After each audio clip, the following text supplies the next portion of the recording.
What it do, family? It's your boy King Delight, and coming to you with another video.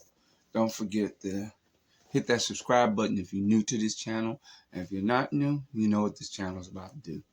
Okay, I'm going to be talking to you about a tragedy that happened in Atlanta, Georgia.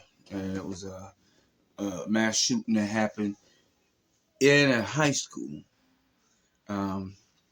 where there was 4 killed, 9 injured, and they're not for sure exactly if there's more, but we're going to show the videos, and then, like I said, feel free to leave your comments at the bottom. God bless you. Peace.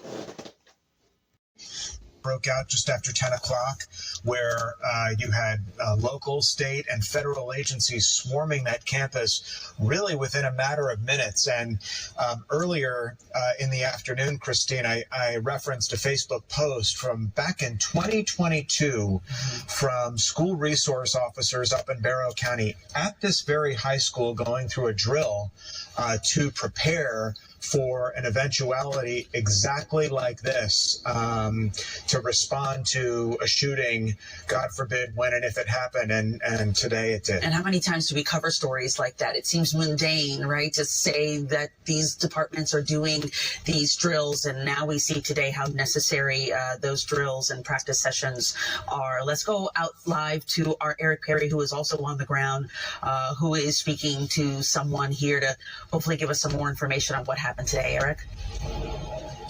Yeah, Christine, Tom, we've been following the parents as they've come down. We've also seen more flooding coming in from different law enforcement agencies. Of course, my perspective is outside, but I'm here with Camille. Camille, you were inside the school. Walk us through, first of all, thank you.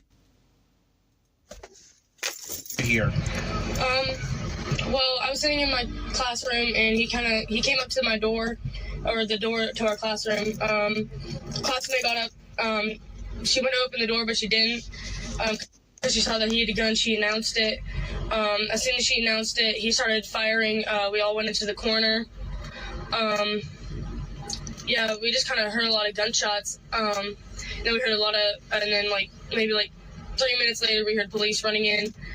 And then as soon as we went out, it was flooded with police officers and a lot of deputies. So I want to be clear. You saw the gunman come to your classroom door? Yes, sir. He was my classmate. What is going through your mind? This isn't every ordinary day. You're seeing the gun. Just walk us through that, because to a lot of people watching, you're young. Yeah. You should not have to deal with that. Walk us through this if you can. I mean, I just kind of got up, was getting ready.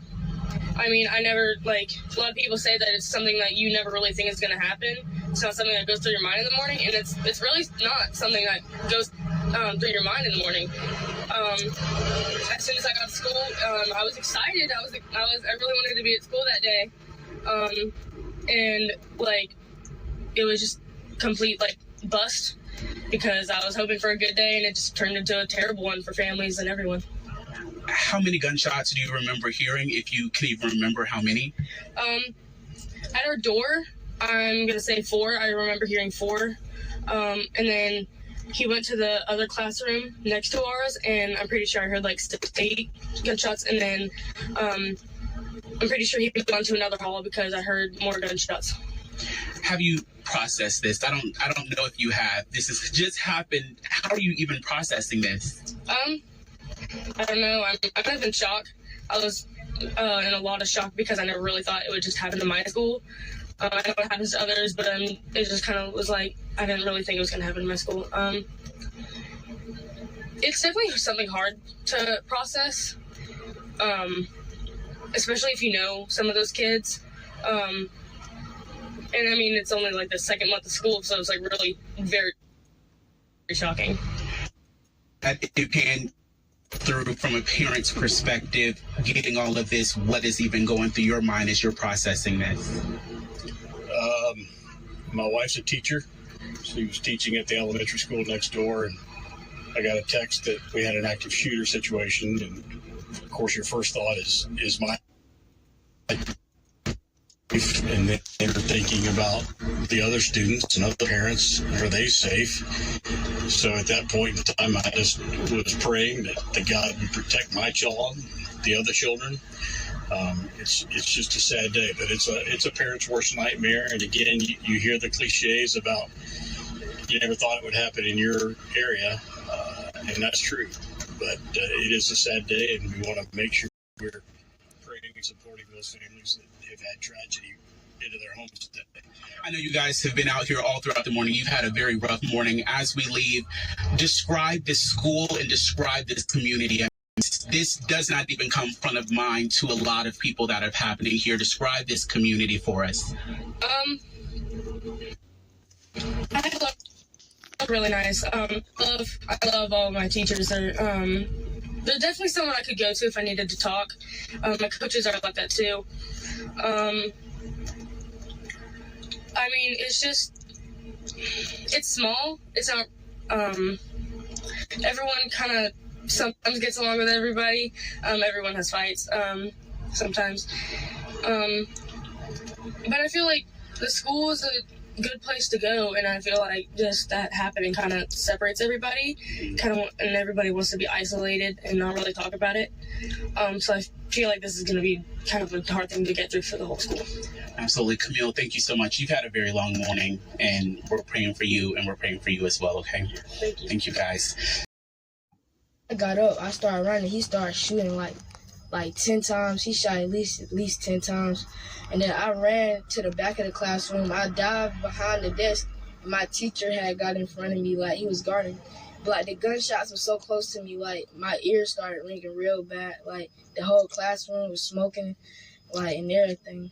And then when he finally got out of the classroom, my teacher started barricading the door with desks and bookshelves and all that. And then I had got up. I had saw one of my classmates on the ground bleeding so bad.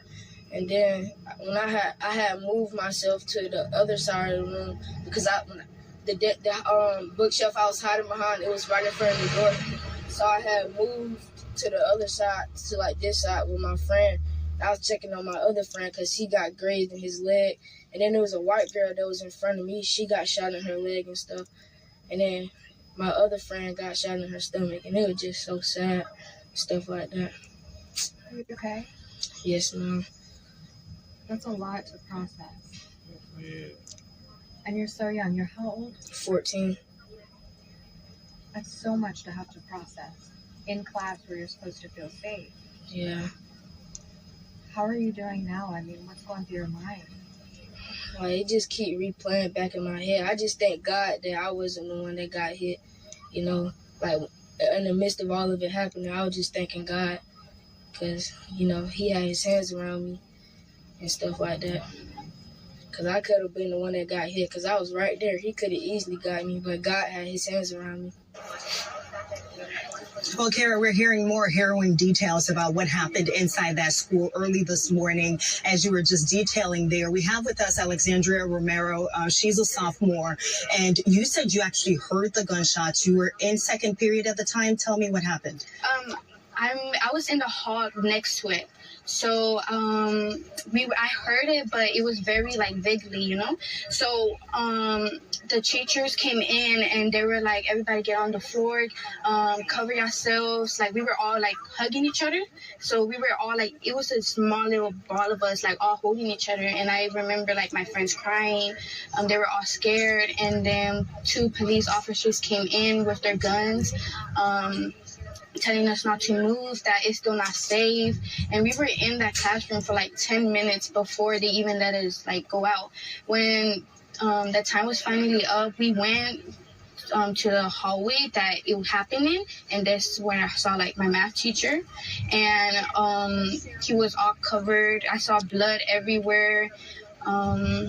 It was and you've shared videos with us showing the hallway where you guys were walking as you were evacuating. Describe, our viewers can't see the video right now, but describe to us what you just showed us in those videos. It was basically my math teacher, just a white cover was on top of him, but in the video, like y'all about to see, it's like a blood there, but it was really quick. Like everybody was in a rush trying to get out. And of course, in that video, you can see police officers standing around someone on the floor. At this point, we don't know whether anyone passed away in this incident. We do know there were injuries. People are being treated for injuries. You talked about your friends who were crying during this period. What about you? How were you feeling? Was there confusion? Was there anxiety? Was there fear? I was scared. I had so much fear. Like, I'm still shaking. Like, I was so scared. I didn't know. My feelings were so heightened. I cried too. I was scared. We've talked to other students who said at the beginning, they thought it might have been either a drill or just some commotion that was going on. Talk to me about how you... Our school usually does drills, and they take it pretty serious. So, of course, my class thought that it wasn't really a big of a deal until we saw this red flash go off in our classroom, and the announcements went off saying that this is not a drill and this is real. And, people thought it was a joke at first. But because we take our drills pretty serious, but our teacher was telling us we weren't going to have one today. So it was really like out of nowhere. Mm-hmm. And of course, the scene is still active. We have law enforcement here still processing the scene at this point. We don't know a lot of details about the victims at this point. But just, can you see yourself going back in that building? I'm definitely scared to go back. I talked with my parents and stuff. I don't feel safe going back there for a while. I definitely will feel like scared going back to that school, just knowing like what I saw coming out of that school too. It's like it's hard to get out of my head. Like seeing that body right there, and especially like our math teacher, it was hard. I know you keep saying your math teacher. At this point, we don't know any identities of any of the casualties at this point. How do you know it was a math teacher? Because my friend was in that class when he had math period, and she was telling me that when he opened the door to see what was going on, because he was trying to make sure if it was a drill or not, he opened the door, and right when he opened the door and peeked out, they shot him. So you're saying this was happening in the hallway, your friend was in a classroom, the teacher in that classroom tried to go outside to see what was going on, and that teacher was She shot? said like as soon as he opened the door, he got shot.